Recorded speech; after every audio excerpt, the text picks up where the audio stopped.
If you've been following for a while, you know how much I love growing food for my animals. I do fodder, microgreens, sprouts, and I actually started doing hydroponics with the Kratky method just for my pigs, although we now enjoy them too.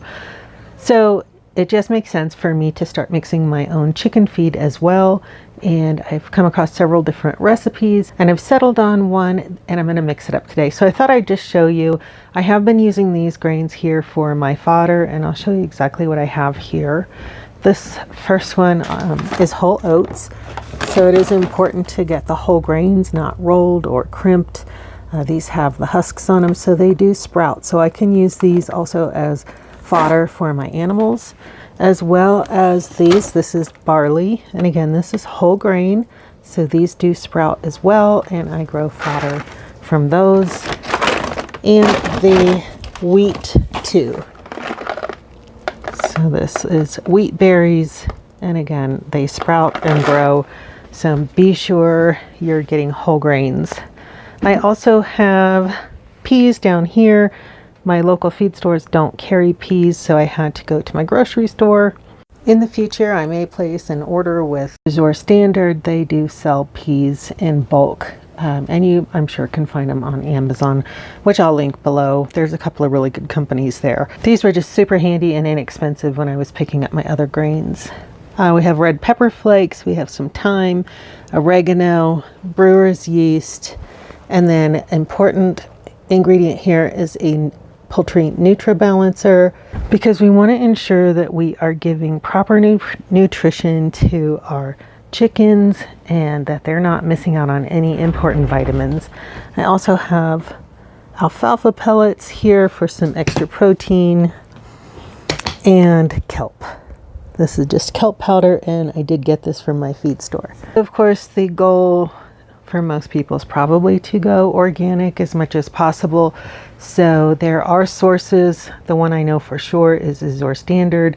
If you have a drop-off location in your area, you can order all of these grains and the peas and the alfalfa pellets through Azure Standard, and I believe they all have an organic option. I'm using local grains from IFA. That's from Salt Lake City, Utah. I'm in Southwest Colorado, so somewhat local. And right now that's the best I can do. So I'm not going to feel bad about that, because this is still a step above what they have been getting. So let's get to mixing.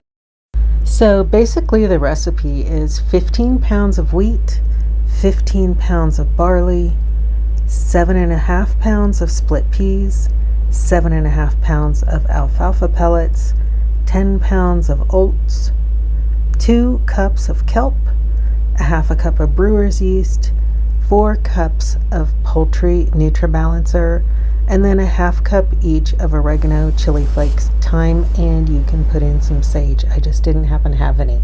Then all you have to do is mix well. So I did do this in thirds. I just divided everything, so doing 5 pounds of wheat, barley, 2.5 pounds of split peas, just to kind of layer it in there and ensure that I could mix this all up really well. Now I do prefer to soak my feed, especially since these are whole grains and I have those big alfalfa pellets in there.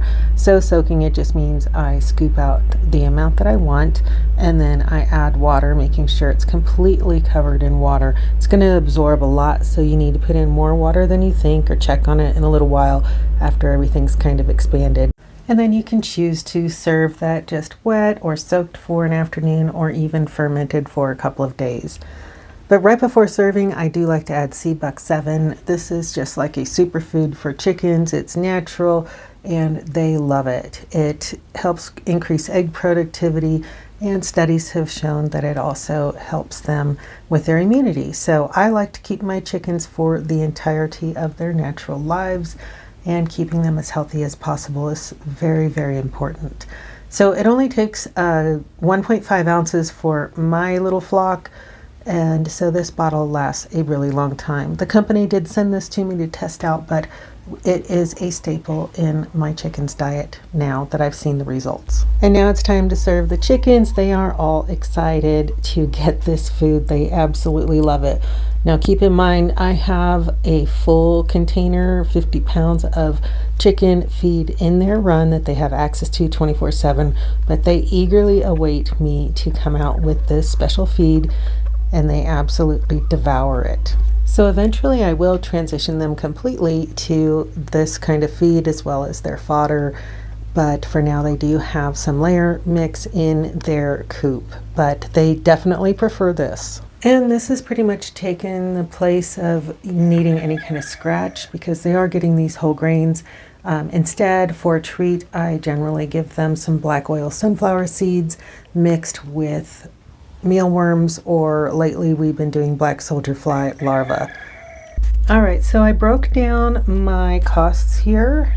Everything's on here except the herbs because I always have those in bulk. I buy those in bulk for us to eat. And I just didn't want to measure them out, so to weigh them. But I want to say it's probably a minuscule amount of money. But alfalfa pellets, this is my cost for the full bag. And then this is the cost for what I used in my mix. So I made about 57 pounds of feed. It cost $38.50 or 67 cents per pound.